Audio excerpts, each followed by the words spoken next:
ஸ்திரீயானவள் தன் கர்ப்பத்தின் பிள்ளைக்கு இறங்காமல் தன் பாலகனை மறப்பாளோ?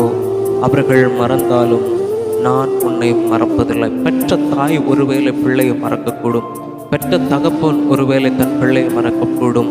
ஆனால் தன் விலையேறப்பட்ட ரத்தத்தினாலே நம்மை விலைக்கு வாங்குகிற நம்முடைய பரலோக தகப்பன் நம்மை ஒரு நாளும் மறப்பதில்லைங்க.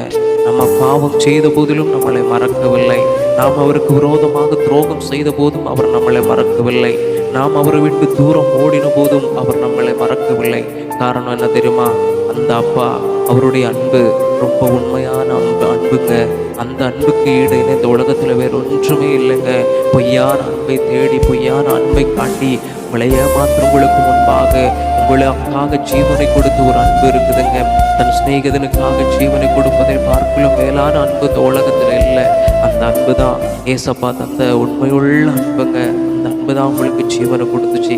அப்போ ஜீவனை கொடுத்து உங்களை விலைக்கு வாங்கினதுனால ஒரு நாளும் விலைக்கு விடாத தகப்பன், ஒரு நாள் உங்களை மறக்காத நேச உங்கள் பக்கத்தில் இருக்கிறாரு. உங்கள் கண்ணீரை துடைக்க, உங்கள் காயங்களை ஆற்ற இயேசு உங்கள் சமீபமாக தான் இருக்கிறாரு.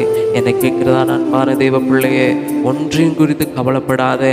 அவருடைய உள்ளங்கரத்தில் உன் பேரை வரைஞ்சி வச்சிருக்கிறாரு, உன்னை வரைஞ்சிருக்கிறாரு. உனக்கானது ஏற்ற வேளையில் அப்பா செய்து முடிப்பார். அவர் உனக்காக வாதாடுவார், உனக்காக வழக்காடுவார், உன் சார்பில் அவர் செயலாற்றுவார்.